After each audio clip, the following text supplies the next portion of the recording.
এখন সন্তানকে ধরে বলতেছে, সন্তান রে, ইন্নী আরা, আমি দেখেছি, ইন্নী আরা, আমি দেখেছি, ফিল মানাম, স্বপ্নের ভিতরে আমি দেখেছি, আন্নী আযবাউকা, আমি তোমাকে জবাই করতেছি। বলেন সুবহানাল্লাহ। কথাটা কি বলছে? হে আমার সন্তান, আমি স্বপ্নে দেখেছি তোমাকে জবাই করতেছি, তোমাকে জবাই করতেছি। এই কথাটা যখন বললেন, আহা, বাবা হলেন নবী, নবীর সন্তান কেমন হতে পারে? নবীর সন্তান কেমন হতে পারে? সন্তান তাৎক্ষণিক উত্তর দিল, কোনো চিন্তা করলো না, এই দিক সেদিক তাকালো না।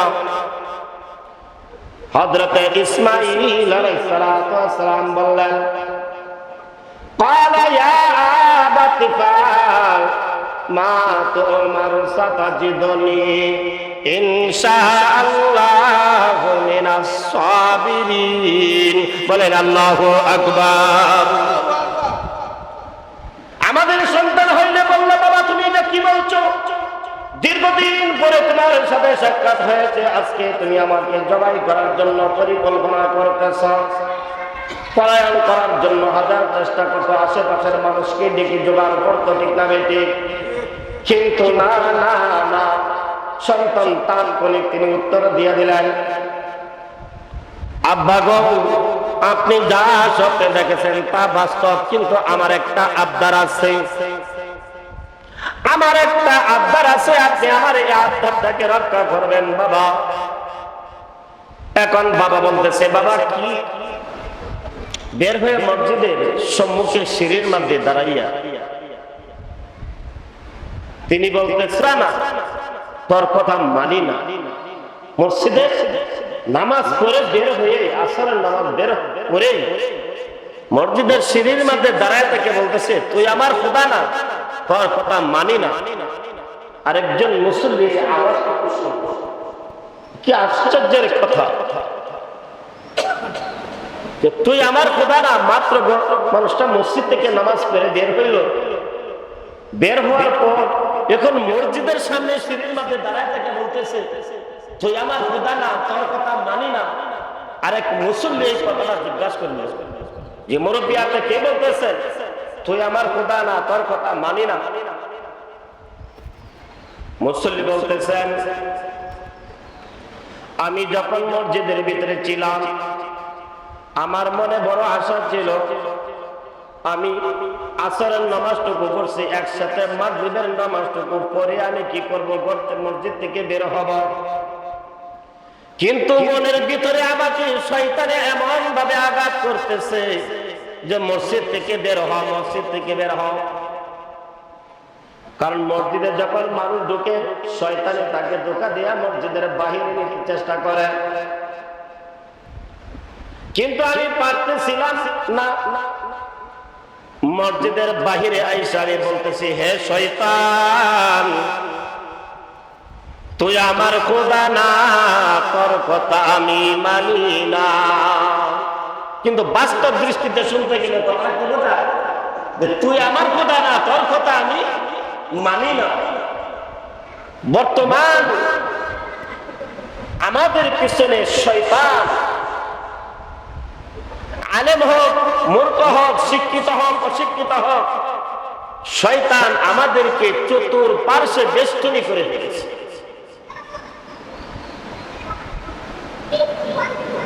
এমনি ভাবে আমাদেরকে পথ হারা, আমাদেরকে দিন হারা, আমাদেরকে সর্বহারা করে দেওয়ার জন্য আমাদের পিছনে সর্বাত্মক মেহনত চলছে। আল্লাহ রাব্বুল আলামিন হযরত বাবা ইব্রাহিম আলাইহিস সালাতু ওয়াস সালামকে এমন ভাবে কিছু পরীক্ষা নিয়েছেন, যে পরীক্ষা সাধারণ মানুষের দৃষ্টিগোচরে আসলে এটা সহ্য করার মতো নয়। এমন কিছু পরীক্ষা আল্লাহ রাব্বুল আলামিন হযরত ইব্রাহিম আলাইহিস সালামের মাধ্যমে নিয়েছেন। আরে ভাই, একটা স্বর্ণটা তো স্বর্ণ তখনই সেটা সাব্যস্ত করে যখন কষ্টি পাথর দিয়ে এটাকে পরীক্ষা নিরীক্ষা করে কমপ্লিট করে, তখন সে ঘোষণা দেয় এটা স্বর্ণ। আল্লাহ তাআলা তো নবীদেরকে নির্বাচন করেছেন। আপনি আমি কতটুকু ভাবি, কোন নবীর জিন্দেগিতে কোনো একটা সগীরা গুনাহ পর্যন্ত ওনাদের ছিল না, এবং ওনারা কোনোদিন গুনাহ করবে এমন মন মানসিকতাও তৈরি হয় নাই। আল্লাহ সেভাবেই ওনাদেরকে বানাইছেন। সুবহানাল্লাহ, আল্লাহ সেভাবেই ওনাদেরকে বানাইছেন। একটা পরীক্ষা হযরত ইব্রাহিম আলাইহিস সালামকে আল্লাহ রাব্বুল আলামিন নিলেন, যা আলোচনা করেছিলাম। কাফেরের ঘরে জন্ম দেওয়ার পর সেখান থেকে আল্লাহ রাব্বুল আলামিন আগুনের মধ্যে নিয়ে ফেলাইলেন। এই আগুনের মধ্যে যখন ফেলাইলেন, সেখানে আল্লাহ রাব্বুল আলামিন হযরত ইব্রাহিম আলাইহিস সালামকে এমন পরীক্ষা করছেন, এই পরীক্ষা থেকে সাধারণ মানুষ উত্তীর্ণ হওয়া একটা অস্বাভাবিক, কোনো সম্ভব হতে পারে না। কিন্তু ইব্রাহিম আলাইহিস সালাম তিনি একটাই কথা বলেছিলেন, আমাকে আমার আল্লাহ বানাইছে, আল্লাহ পাঠাইছে, আল্লাহই সবকিছু আমার। কারণ আমি তো অনেক পরীক্ষায় উত্তীর্ণ হয়েছি। সূর্যকে ভেবেছিলাম সে আমার খোদা, সূর্য ডুবে গেল। চন্দ্রকে ভেবেছিলাম সেটা আমার খোদা, চন্দ্র ডুবে গেল। এরকম ভাবে বারবার আমি চিন্তা ভাবনা করেছিলাম আমার খোদাকে, কিন্তু তারপরে আমি পরীক্ষাতে পাস করে আমার আল্লাহকে আমি পেয়েছি। আল্লাহ রাব্বুল আলামিন সেখান থেকে উত্তীর্ণ হওয়ার পর এখন যেহেতু রাজ্যের কেউ কথা বলে না, সেখান থেকে তিনি চলে গেলেন সেই বাইতুল মাকদাসে যাওয়ার পর সেখানে সন্তান জন্মগ্রহণ করলেন, যার নাম হযরত ইসমাঈল আলাইহিস সালাম। এমন এক সময় হাজার হাজার কিলোমিটার দূরে আল্লাহ তাআলা নির্দেশ দিলেন, হে ইসমাঈল, তোমার সন্তান এবং তোমার আদরের স্ত্রীকে তুমি বনবাসে দিয়ে আসো। সেখানে ওনাকে বনবাস দেওয়া হলো। বনবাস দেওয়ার পর আর কেউ নাই, বিবি হাজেরা এবং তার সন্তান। আস্তে আস্তে সন্তান বড় হইতে লাগলো, কিন্তু এই সন্তান একটা জিনিস দেখতে পেল। প্রায় সময় দেখে একটা পাঞ্জাবি, এটা হযরত বিবি হাজেরা, ওই পাঞ্জাবিটা বুকের মধ্যে নেই, এই পাঞ্জাবিটাকে নিয়ে চুমা খায়। এই দৃশ্যটা ছোট্ট বাচ্চাটা দেখতে পায়। ঘটনা চক্রে একদিন হযরতে ছোট্ট বালক হযরত ইসমাঈল আলাইহিস সালাম বলতেছেন, মা, আমি প্রায় দিনই দেখি তুমি কি করো, ওই পাঞ্জাবিটাকে নিয়ে, ওই কাপড়টাকে নিয়ে তুমি চুমু খাও। কি কারণে তুমি চুমু খাও মা? তুমি সেই ঘটনাটুকু আমাকে বলো। বিবি হাজেরা আলাইহিস সালাম তিনি বলতেছেন, বাবারে, ওই পাঞ্জাবি তো তোমার বাবা ইব্রাহিম আলাইহিস সালামের পাঞ্জাবি। এই পাঞ্জাবিটা তো সেদিন তোমার বাবার পরনে ছিল, যেদিন তোমার বাবাকে তার জন্মদাতা পিতা, তার জন্মদাতা মা, রাজ্যের সকলে সম্মিলিত ভাবে তোমার বাবাকে আগুনে ফেলে দিয়েছিল। আগুনে ফেলে দেওয়ার পর আল্লাহ রাব্বুল আলামিন তোমার বাবা ইব্রাহিমকে আগুনের ভিতরে হেফাজত করলেন, এবং ওই জামাটা যে ছিল তোমার বাবাকে যেমন ভাবে হেফাজত করেছেন, তোমার বাবার শরীরের ভিতরে যেরকম এই আগুন নমরুদের আগুন স্পর্শ করতে পারে নাই, আর বাবার দেহের ভিতরে যে পাঞ্জাবিটা ছিল ওই পাঞ্জাবিটার ভিতরেও ওই আগুন নমরুদের আগুন স্পর্শ করতে পারে নাই। সুবহানাল্লাহ, ওই আগুনটা স্পর্শ করে নাই। তোমাকে আমাকে যেদিন তোমার বাবা এখানে রেখে গেল, সেদিন আমার হাতে ওই জামাটাই দিয়ে দিয়েছিলেন। আর ওই জামাটা আমি বারবার তাকাইয়া তাকে দেখি আর ভাবি, আল্লাহ, তুমি তোমার খলিলকে যে নমরুদের আগুনের ভিতরে আগুনে ফালাইছিল, সেই আগুন তাকে স্পর্শ করে নাই। তার কর্ণের ভিতরে, কর্ণের মধ্যে যে জামাটা ছিল, সেই জামাটার মধ্যে আগুন স্পর্শ করে নাই। আল্লাহ, তুমি আমাকে এই মরু প্রান্তরে, তুমি ছাড়া আমার কেউ নাই, তুমি আমার সব কিছুর মালিক। কিন্তু এইখানে তো তুমি আমাকে লালন পালন করনেওয়ালা, তুমি সবকিছু রক্ষণাবেক্ষণ করনেওয়ালা। আমার কোন চিন্তা নাই, তুমি আল্লাহ আমার আছো, আর আমি বান্দি তোমার হয়ে গেলাম। সুবহানাল্লাহ। এই জামার দিকে বারবার তাকাইয়া সেই ইব্রাহিমের দিকে যা আগুনের মধ্যে ফেলাইছিল, সেই দৃশ্যের কথা মনে হয়, আর সেই আল্লাহর কুদরতের কথা হযরতে বিবি হাজরার বারবার স্মরণ হয়। ঘটনাটা কিন্তু সাধারণ একটি ঘটনা নয়। দীর্ঘদিন হয়ে গেল, বিভিন্ন তাফসীরের কিতাবের ভিতরে, বিভিন্ন ইতিহাসের ভিতরে কেউ কেউ বলে হযরতে ইসমাঈল আলাইহিস সালাম এখন হাঁটতে পারেন। আরেক ইতিহাসের ভিতরে পাওয়া যায় হযরতে ইসমাঈল আলাইহিস সালামের বয়স যখন 14 বছর হয়, এর মাঝখানে বাবা ইব্রাহিম আর ইসমাঈলের কোনো সাক্ষাৎ নাই, মরণ প্রান্তরে রেখে গিয়েছিল। আল্লাহ রাব্বুল আলামিন হযরত ইসমাঈল আলাইহিস সালামকে যখন বাবা ইব্রাহিম দেখে গেলেন, এইখানে আল্লাহর কুদরতে পানির ব্যবস্থা হয়ে গেছে। আস্তে আস্তে এখানে মানুষ বসবাস করতে আরম্ভ করলো। দীর্ঘদিন অতিবাহিত হয়ে যাওয়ার পর আল্লাহর নির্দেশ দিলেন, হে ইব্রাহিম, তোমার সন্তানকে তুমি কুরবান করো। এইখানে একটা প্রশ্ন আছে, আল্লাহ তো ডাইরেক্ট ওহী নাযিল করে বলতে পারতেন, হে ইব্রাহিম, তুমি তোমার সন্তানকে কুরবান করো, কিন্তু আল্লাহ তা করলেন না, ওহী নাযিল করলেন না। আল্লাহ রাব্বুল আলামিন সেটা হযরত ইব্রাহিম আলাইহিস সালামকে স্বপ্নের মাধ্যমে জানাইয়া দিলেন, যে স্বপ্নটা আল্লাহ রাব্বুল আলামিন আখিরি নবী মুহাম্মদুর রাসূলুল্লাহ সাল্লাল্লাহু আলাইহি ওয়াসাল্লামের উপর যে কোরআন নাযিল হয়েছে, ওই কোরআনের মধ্যে ওই শব্দটাকে আল্লাহর কোরআনের আয়াত বানাইয়া ওই উম্মতের জন্য তিনি নবীর হিসাবে রেখে দিয়েছেন। সুবহানাল্লাহ। قال يا بني إني أرى في المنام أني أذبحك فانظر ماذا ترى।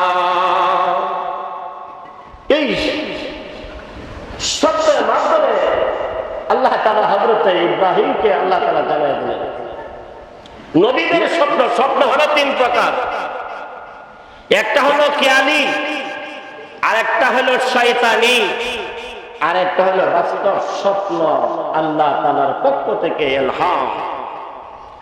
নবীদের স্বপ্ন কখনো মিথ্যা হতে পারে না, আর নবীদের স্বপ্ন কখনো কিয়ালি হতে পারে না, নবীদের স্বপ্ন কখনো শয়তানি স্বপ্ন হতে পারে না। ইলহামি যে স্বপ্ন, এটাই বাস্তব। এই প্রশ্নের উত্তর দিয়ে সামনে গিয়ে আগাই। আল্লাহ তাআলা স্বপ্নের মাধ্যমে কেন জানাইলেন, ওহীর মাধ্যমে কেন জানাইলেন না? যদি আল্লাহ তাআলা ওহী নাযিল করে যদি ইব্রাহিমকে আল্লাহ তাআলা বলতেন যে হে ইব্রাহিম, তোমার সন্তানকে তুমি কুরবান করো, তাহলে আজকের বর্তমান বিশ্বে যে কুরবান আমরা পশু কুরবান দিচ্ছি, এই কুরবানি হতো না। আপনার সবচেয়ে আদরের যে সন্তানটুকু ছিল, বাস্তব সেই সন্তানটাকেই কুরবান দেওয়া হতো, কারণ ওহী নাযিল হওয়ার পর সেই ওহীটা বাস্তবায়িত করা ওয়াজিব ফরজ। না বেটি? এটা ফরজ, এটা ফরজ। এই জন্য আল্লাহ রাব্বুল আলামিন মানব জাতিকে কতটুকু ভালোবাসেন যে এত কঠিন একটা সাবজেক্টকে মানব জাতির উপরে আল্লাহ তাআলা কঠিন হিসাবে আল্লাহ সাব্যস্ত করবেন না। সেই জন্য আল্লাহ রাব্বুল আলামিন বাবা ইব্রাহিম আলাইহিস সালামের উপর ওহী নাযিল না করে ইব্রাহিম আলাইহিস সালামকে স্বপ্নের মাধ্যমে এই কথাটা জানিয়ে দিয়েছেন যে হে ইব্রাহিম, তুমি তোমার সন্তানকে কুরবান করো। ইব্রাহিম আলাইহিস সালাম সেই বাইতুল মাকদাস থেকে আবার তিনি রওনা করলেন। ইব্রাহিম আলাইহিস সালাম আস্তে আস্তে মক্কা নগরীতে আসলেন। মক্কা নগরীতে আয়েশা তিনি দেখতে পারেন যেখানে হযরতে ইসমাঈল এবং বিবি হাজরা রেখে গেলেন, ওইখানে যে অবস্থায় রেখে গেছেন এখন তো সেই জায়গাটা এখন আর জঙ্গল না, এখানে পানির ব্যবস্থা হয়েছে, মানুষ বসবাস করতেছে। এখন ইব্রাহিম আলাইহিস সালাম তিনি খুঁজতেছেন, তিনার সন্তানকে খুঁজতেছেন। হঠাৎ করে হযরত ইসমাঈল আলাইহিস সালামের চোখের সম্মুখে পড়ে গেলেন হযরত ইব্রাহিম। ইসমাঈল আলাইহিস সালাম বলতেছেন, হ্যাঁ আপনি কি আমার পিতা ইব্রাহিম? ইব্রাহিম আলাইহিস সালাম বললেন, হ্যাঁ আমি তোমার পিতা ইব্রাহিম। চিল্লায়া বলেন সুবহানাল্লাহ। হ্যাঁ আমি তোমার পিতা ইব্রাহিম। দীর্ঘদিন সাক্ষাতের পর হঠাৎ করে ছেলেকে বললেন, বাবা যাও মিনা প্রান্তরে যেতে হবে। কত করো ইতিহাস। দীর্ঘদিন হয়ে গেল বাবা আর পুত্রের কোনো সাক্ষাৎ নাই। হঠাৎ করে সন্তানের সাথে সাক্ষাৎ হয়েছে। কত মহব্বত আর কত ভালোবাসা, কত প্রেম আর কত প্রেম আর কত ভালোবাসা। এখন সন্তানকে নিয়ে থাকার কথা, মহব্বত দেওয়ার কথা। ইব্রাহিম আলাইহিস সালাম সন্তানকে বললেন, সন্তান যা তোমাকে নিয়ে মিনা প্রান্তরে যাব, বেড়াইতে যাব। হযরত ইব্রাহিম আলাইহিস সালাম তিনার সন্তানকে নিয়ে তিনি কি কোথায় গেলেন? মিনা প্রান্তরের দিকে যখন যাইতেছেন, এর ফাঁকে শয়তান হযরত ইসমাঈলকে ধোঁকা দিতে আরম্ভ করলো। হ্যাঁ ইসমাঈল, তুমি কি জানো তোমার বাবা যে তোমাকে নিয়ে যাচ্ছে মিনা বাজারে, ওইখানে নিয়ে তোমাকে কি করবে? কুরবান করবে। দেখো তার বগলের নিচে চুরি আছে, তোমাকে সেখানে জবাই করে ফেলবে। শয়তান রাস্তার মধ্যে আটকাইছে, এই জন্য শয়তান আমাকে ধোঁকা দিয়া বারবার পেরেশানির ভিতরে ফেলা। আজও পর্যন্ত সেই জায়গাটা সংরক্ষিত। যে সমস্ত হাজী সাহাবারা সেখানে হজ করতে গিয়েছেন, হাজী সাহাবা মন ভরা আবেগ নিয়ে ওইখানে হযরতে বাবা ইব্রাহিম আলাইহিস সালাম আর হযরতে ইসমাঈল আলাইহিস সালাম যে জায়গাটার মধ্যে ইসমাঈলকে শয়তানে ধোঁকা দিয়েছিল, এই জায়গাটার ভিতরে আজও পর্যন্ত হাজী সাহাবা পাথর নিক্ষেপ করে। ঠিক না বেঠি? সেইখানে আজও পর্যন্ত পাথর নিক্ষেপ করে। ইসমাঈলকে বলতেছে, আমি তোমার আপনজন, তুমি যাইও না, যাইও না, তোমার বাবার সত্যি তুমি যাইও না, তোমাকে এই মিনা বাজারে নিয়ে তোমাকে কুরবান করে ফেলবে, তুমি যাইও না। ইব্রাহিম আলাইহিস সালাম পেছন দিকে তাকায় দেখেন, ওই যে মুরব্বী, শয়তান মুরব্বী, ওই মুরব্বী তার সন্তান ইসমাঈলকে ধোঁকা দিতেছে, যাইও না। ইব্রাহিম আলাইহিস সালাম পিছন দিকে তাকায় বলেন, দূর হ শয়তান, দূর হ। শয়তান ছেড়ে দিল। লম্বা ইতিহাস, মিনা বাজারে নেওয়া হয়ে গেল। যখন মিনা বাজারে হযরত ইব্রাহিম আলাইহিস সালাম তিনি সন্তানের সঙ্গে কথাটা বললেন, বাবা শোনো, ইয়া বুনাইয়া ইন্নী আরা ফিল মানাম।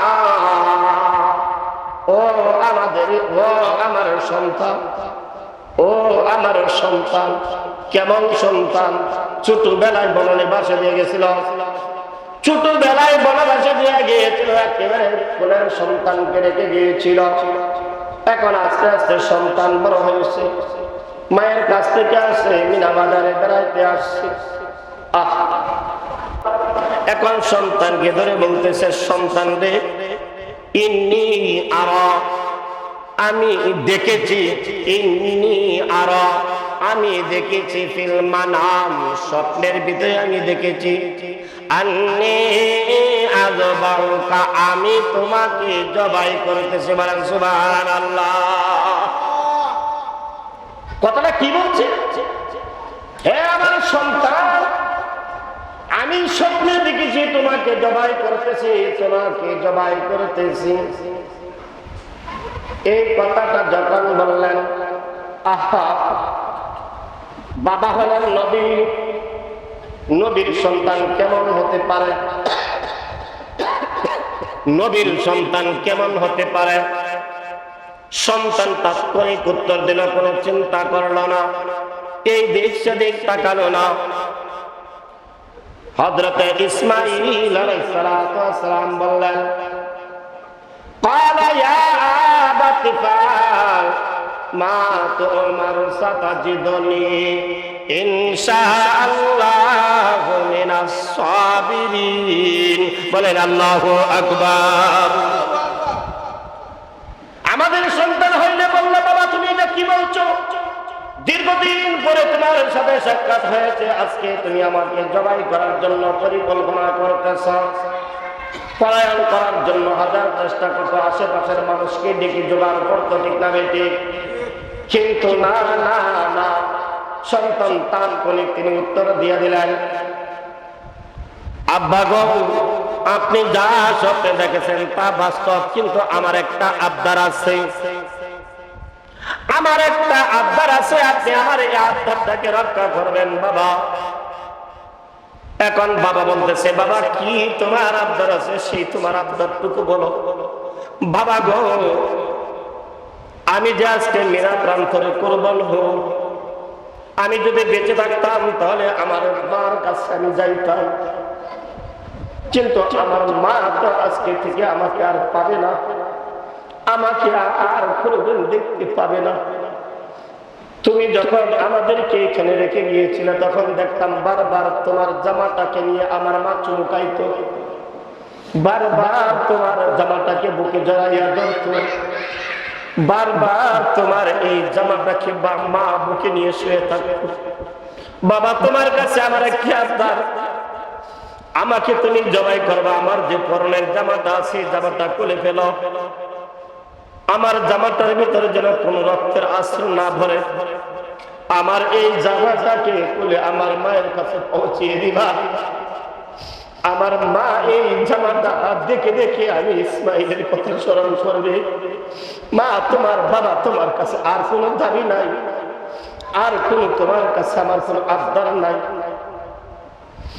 বাবা তুমি আমার এই জামাটা মায়ের কাছে পৌঁছিয়ে দিবে। আরেকটি কথা হলো, বাবা তুমি হইলা তুমি আমার বাবা, আমি হইলাম সন্তান। যখন তুমি আমার গলার মধ্যে ছুরি লাগাইবা তখন তোমার দুইটা চোখ আর আমার দুইটা চোখ যদি একাকার হয়ে যায়, তুমি বাবা হিসেবে আমার গলার মধ্যে ছুরিটা চালাইতে কষ্ট হবে।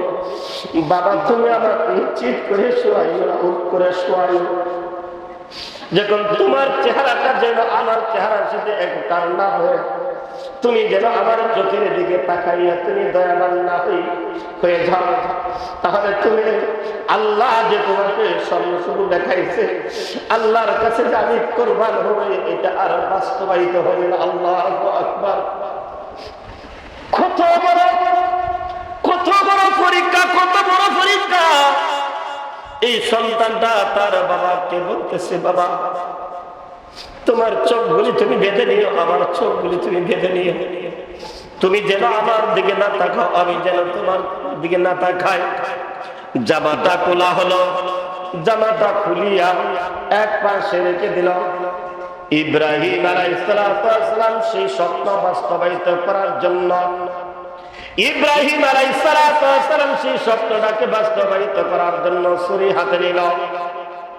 ছেলের হাতগুলি পা গুলি বাঁধা হলো, ছেলেটাকে শোয়ানো হলো, শোয়াইয়া এখন ছুরি চালাবে। আল্লাহ রাব্বুল আলামিন এই পৃথিবীটা সৃষ্টি করার পর এই আকাশের যত মাখলুকাত আছে, জমিনের যত মাখলুকাত আছে, দুইবার কেঁদেছিল। একবার হলেন দুজাহানের নবী মুহাম্মদুর রাসূলুল্লাহ সাল্লাল্লাহু আলাইহি ওয়াসাল্লাম যখন তায়েফের প্রান্তরে গিয়েছিলেন, তায়েফের মানুষেরা বারবার নবীকে পাথর মেরে আঘাত করেছিল, নবী বেহুশ হয়েছিলেন। আল্লাহর নবী সাল্লাল্লাহু আলাইহি ওয়াসাল্লাম তায়েফের প্রান্তরে যখন বেহুশ হয়ে জমিনের মধ্যে পড়ে যান, আকাশের ফেরেশতারা আল্লাহর দরবারে কেঁদেছিল। একটা আকাশ না, দুইটা আকাশ না, একে সাতটি আকাশ আল্লাহ তাআলার দরবারে কেঁদেছিল। কাঁদার পরে আমার আল্লাহ তাআলা ঘোষণা করে দিয়েছেন। তায়েফের মানুষেরা বলেছিল যে হে মুহাম্মদ, তোমার আল্লাহ তোমাকে ছেড়ে দিয়েছে। মক্কার মানুষেরা বলেছিল হে মুহাম্মদ, তোমার আল্লাহ তোমাকে ছেড়ে দিয়েছে। আমার আল্লাহ তাআলা ঘোষণা করে দেন, মুহাম্মদ, আমি আল্লাহ তাআলা তোমাকে ছেড়ে দেয় নাই। তায়েফের সেই ঘটনার পরে আমার নবী মুহাম্মদুর রাসূলুল্লাহ সাল্লাল্লাহু আলাইহি ওয়াসাল্লামকে মেরাজের শুভ আগমনের দাওয়াত দিয়েছেন। সুবহানাল্লাহ। তায়েফের ঘটনার পরে আল্লাহ রাব্বুল আলামিন পবিত্র কোরআনের আয়াতগুলো নাযিল করে দিলেন। সুবহানাল্লাযী আসরা বিআবদিহি লাইলান মিনাল মাসরাইল। হ্যাঁ জিবরাইল, আমার জান্নাতের ময়দান থেকে একটি দুম্বা নিয়ে যাও। জান্নাতের ময়দানে দুম্বাটা, জান্নাতের ময়দান থেকে দুম্বাটা নিয়ে ইব্রাহিমের ছুরিটা ইসমাইলের গলায় লাগার আগে তুমি জান্নাতের দুম্বাটা ইসমাইলের ছুরির তলদেশে ধরে দাও। সুবহানাল্লাহ। আর জোরে বলেন সুবহানাল্লাহ। এই জন্য আল্লাহ রাব্বুল আলামিন ছুরিকে নির্দেশ দিয়েছিলেন, হ্যাঁ ছুরি সাবধান, সাবধান হয়ে যাও। ছুরিকে বলেছিলেন সাবধান হয়ে যাও। যেমন হযরত ইব্রাহিমকে আগুনে যখন ফেলানো হয়েছিল, আগুনকে আল্লাহ রাব্বুল আলামিন নির্দেশ দিয়েছিলেন, হে আগুন, আমার ইব্রাহিম যেন বিন্দু পরিমাণে কষ্ট না পায়, ইব্রাহিমের জন্য তুমি আগুন ঠান্ডা হয়ে যাও। এমনি ভাবে ইব্রাহিম যখন তার ছেলের গলার মধ্যে ছুরি লাগায়, তখন সেই ছুরিকে আল্লাহ রাব্বুল আলামিন সতর্ক করে দিয়েছিলেন, ছুরি রে তুমি কিন্তু সাবধান হয়ে যাও, সাবধান হয়ে যাও, আমার ইসমাইলের গলার মধ্যে যেন বিন্দু পরিমাণে আঘাত না লাগে। ছুরিকে সাবধান করে দিল। জিবরাইল আলাইহিস সালাম তিনি বলেন, আমি যখন সব আকাশের উপর থেকে রানা করলাম, আমার একটা না দুইটা না, আমার 600 পাখা দিয়ে আমি একসাথে কি করলাম, একসাথে ঝাঁপ দিলাম। মিনা প্রান্তরে এসে দেখে আমি ইব্রাহিম ছুরি চালাইতেছি। আমি যখন পাশাপাশি এসে গেলাম, সেই দূর থেকে আমি ডাক দিলাম, আল্লাহু আকবার, আল্লাহু আকবার। হযরত ইব্রাহিম আলাইহিস সালাম তিনি বলতে আরম্ভ করলেন, কে এই মিনা প্রান্তরে, আমি আর ইসমাইল আর কেউ নাই, কে এখানে আওয়াজ দিচ্ছে আল্লাহু আকবার, আল্লাহু আকবার। কিন্তু আমি ভিতরে বুঝেছি আমি আর ইসমাইল এই প্রান্তরে কেউ নাই, বুঝতে পেরেছি এইখানে কোন না কোন ফেরেশতা এসেছে। ও ফেরেশতারা, ও আকাশ জমিনের মাখলুকরা, তোমরা সাক্ষী থাকো, এক ইসমাইলকে কোরবান করতেছে, সেই জন্য তুমি আশ্চর্য হয়েছে না? আমার আল্লাহর মোকাবেলায় আমার এইরকম হাজার ইসমাইলকে আমি এক ইব্রাহিম কোরবান করতে প্রস্তুত।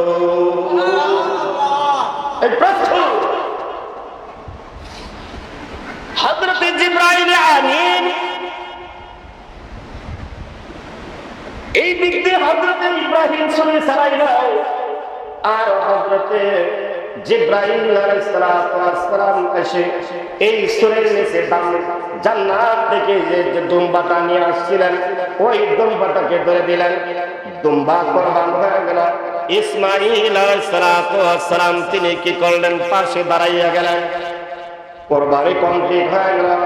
ইব্রাহিম আলাইহিস সালাম তিনি চোখ ঘুরিয়ে দেখেন সন্তান পাশে দাঁড়িয়ে আছে, আর ইব্রাহিম আলাইহিস সালাম তিনি যে কোরবান করেছিলেন সেটা হলো দুম্বা কোরবান। আল্লাহু আকবার বলেন, আল্লাহু আকবার। ইব্রাহিম আলাইহিস সালাম বলতেছেন লা ইলাহা ইল্লাল্লাহ আল্লাহু আকবার ওয়া লিল্লাহিল হামদ। এই যে আইয়ামে তাশরীক, এই আইয়ামে তাশরীকটা 9 জিলহজ থেকে 13 জিলহজ আসর পর্যন্ত, 9 জিলহজ ফজর থেকে 13 জিলহজ আসর পর্যন্ত এই যে কালিমাটা আল্লাহু আকবার আল্লাহু আকবার লা ইলাহা ইল্লাল্লাহ আল্লাহু আকবার ওয়া লিল্লাহিল হামদ, কিয়ামত পর্যন্ত যত মানুষ আসবে, যত মানুষ আসবে, প্রত্যেকটা মুসলমান নরনারী, বালেগান পুরুষ হোক, বালেগ মহিলা হোক, পুরুষেরা যখন নামাজ শেষ করে, ফরজ নামাজটা শেষ করবে, একবার এই তালকিনটা দেওয়া আল্লাহু আকবার আল্লাহু আকবার লা ইলাহা ইল্লাল্লাহ আল্লাহু আকবার ওয়া লিল্লাহিল হামদ। এই ওয়া লিল্লাহিল হামদ হযরত ইসমাঈল আলাইহিস সালাম বলেছিলেন। কিন্তু এই তালকিন প্রত্যেকটা পুরুষের জন্য জোরে দেওয়া একবার ওয়াজিব। ইমামে আবু হানিফা রাহমাতুল্লাহি আলাইহি তিনি বলেছেন একবার দেওয়া ওয়াজিব। ইমামে শাফি রাহমাতুল্লাহি আলাইহি, ইমামে মালিক ইমামে আহমদ রাহমাতুল্লাহি আলাইহি উনি বলেছেন এই তালকিনটা, এই তাকবীরটা, আইয়ামে তাশরীকটা 3 বার দেওয়া ওয়াজিব। কিন্তু আমরা যেহেতু আবু হানিফা রাহমাতুল্লাহি আলাইহি ইমাম আযমের উত্তরসূরি, আমরা প্রত্যেকেই ফরজ নামাজের পরে 9 জিলহজ ফজর থেকে 13 জিলহজ আসর পর্যন্ত এই 23 ওয়াক্ত নামাজে, ফরজ নামাজের পরে একবার আইয়ামে তাশরীক পুরুষরা জোরে বলা ওয়াজিব, আর মেয়ে যারা আছে তারা আস্তে একবার বলা ওয়াজিব, আস্তে বলা ওয়াজিব। ইমামে আযম রাহমাতুল্লাহি আলাইহি তিনি বলেন যে প্রত্যেকটা পুরুষের জন্য উচিত 9 জিলহজ আসার আগে, 9 জিলহজ আসার আগে ঘরে তার সন্তানকে, তার বিবিকে সতর্ক করে দেওয়ার জন্য এই 9 জিলহজ যে আইয়ামে তাশরীক দিতে হয়, 13 জিলহজ পর্যন্ত ওই ঘরের ভিতরে বড় হরফে লিখে তার সন্তানদেরকে এবং তার বিবিকে সতর্ক করাইবার জন্য এইটাও আরেকটা দায়িত্ব।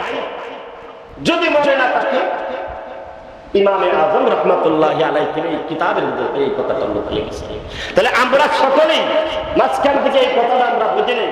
9 জিলহজ আসর থেকে ফজর থেকে 13 জিলহজ আসর পর্যন্ত এই আইয়ামে তাশরীক একবার দিতে হবে। কয়বার বলেন, কয়বার?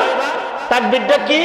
আল্লাহু আকবার। সকলে বলেন আল্লাহু আকবার আল্লাহু আকবার লা ইলাহা ইল্লাল্লাহ আল্লাহু আকবার ওয়া লিল্লাহিল হামদ। এই দেওয়াটা কি বলেন, সকলে বলেন ওয়াজিব। দেওয়াটা কি? আমরা ইনশাআল্লাহ দিব তো ইনশাআল্লাহ। আল্লাহ তাআলা আমল করার তৌফিক দান করুন।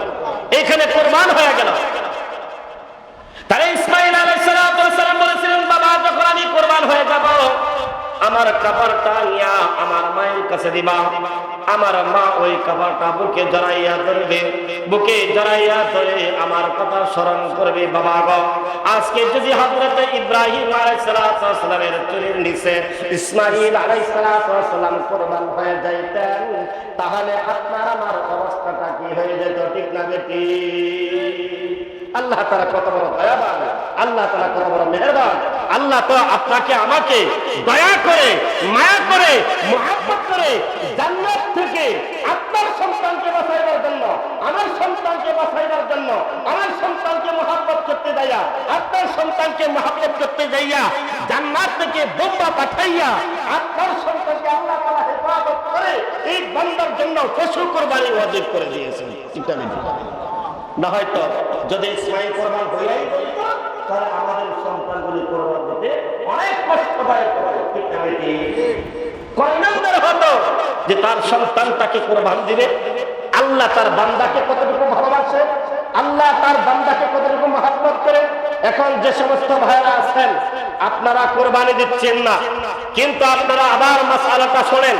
গত জুমায় যে মাসআলাটুকু বলেছিলাম যে 10, 11, 12, 10, 11, 12 এই 3 দিন যদি যাকাত দেওয়া সমপরিমাণ অর্থাৎ 52 তোলা স্বর্ণ এবং রূপা, 52 তোলা রূপা, 7.5 তোলা স্বর্ণ সমপরিমাণ ক্যাশ আপনার ঘরে থাকে, আপনার উপর কোরবানি দেওয়া উচিত।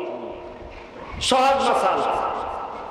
এর পরেও না, এর আগেও না, কোরবানির জন্য মাসালাটা হলো এই 3 দিন যদি সেই পরিমাণে আপনি ক্যাশের মালিক হন, তাহলে আপনার জন্য কোরবানি দেওয়া উচিত। রাসূল আকরাম সাল্লাল্লাহু আলাইহি ওয়াসাল্লাম তিনি বলেছেন, যাদের উপরে কোরবানি দেওয়া ওয়াজিব সে যদি ইচ্ছা করে কোরবানি না দেয়, সে যেন ঈদগাহে না আসে। কথা কঠিন কথা। মুসনাদে আহমদের মধ্যে হাদিসটি আছে, আল্লাহর নবী সাল্লাল্লাহু আলাইহি ওয়াসাল্লাম বলেছেন, তোমার উপরে কোরবানি ওয়াজিব, তুমি ইচ্ছা করে কোরবানি দিচ্ছ না। তুমি এর উপরে কোরবানি ওয়াজিব, তুমি ইচ্ছা করে কোরবানি দিচ্ছ না। তুমি যেন আমার ঈদগাহে না আসো। কতটা কাল দেওয়া হয়েছে আপনার আমার বাবা ইব্রাহিম আলাইহিস সালামের একটা সুন্নাত, এত একটা সাধারণ সুন্নাত নয়, এটা একটা গুরুত্বপূর্ণ সুন্নাত। ঠিক না বেটি? গুরুত্বপূর্ণ সুন্নাত। এই জন্য আমার বিত্তবান বাবাদেরকে বিনয়ের সঙ্গে বলবো, ও বাবা, কত টাকা আপনি খরচ করেন? আপনার সম্পদটাকে একজন হিসাব করেন। অনেক বড় বড় ব্যবসায়ী এখানে আছেন, অনেক ভাইরা এখানে চাকরিজীবী করেন। আপনি লক্ষ্য করে দেখেন, আপনার ঘরে যে সম্পদটুকু আছে, আপনার সম্পদের অতিরিক্ত দৈনন্দিন যে সমস্ত জিনিসের আপনার প্রয়োজন, এর অতিরিক্ত যদি আপনার সেই পরিমাণ সম্পদ থাকে, তাহলে আপনার উপরে কোরবানি ওয়াজিব। আর যদি সেই কোরবানিটুকু আপনি না দেন, কাল কিয়ামতের ময়দানে আপনার আমার জবাবদিহি আল্লাহর আদালতে করতে হবে। আল্লাহর আদালতে করতে হবে। বিভিন্ন অজুহাত দেখাচ্ছেন। আপনি ব্যবসা করেন, দেখেন আপনার এই 5 লক্ষ টাকা বাকি ছিল, 3 লক্ষ টাকা আপনার এই 4 দিনে আপনার ক্যাশ হয়ে গেছে, আপনার বাকি উঠে গেছে।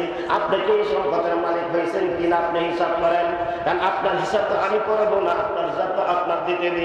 আল্লাহর আদালতে তো আপনার জবাব তো আমি দিব না, আপনার জবাব আপনাকেই দিতে হবে। আমার জবাব তো আমারই আল্লাহ তাআলার দরবারে দিতে হবে। ঠিক না বেটি? আমার জবাব আমাকে দিতে হবে। আমি যদি নামাজ না পড়ি, আমার নামাজের হিসাব আমার আল্লাহর দরবারে আমার দিতে হবে। আমি যদি নামাজ আমি যদি হারাম খাই, আমার হারামের হিসাব আমার দরবারে আল্লাহর দরবারে আমার দিতে হবে। এই জন্য আপনাদের প্রত্যেকের বিবেকের কাছে এই প্রশ্নটা রেখে দিলাম, কার উপরে কোরবানি ওয়াজিব আর কার উপরে কোরবানি ওয়াজিব না। আজকে 20,000, 10,000, 30,000 টাকার কারণে আপনি কোরবানি দিচ্ছেন না।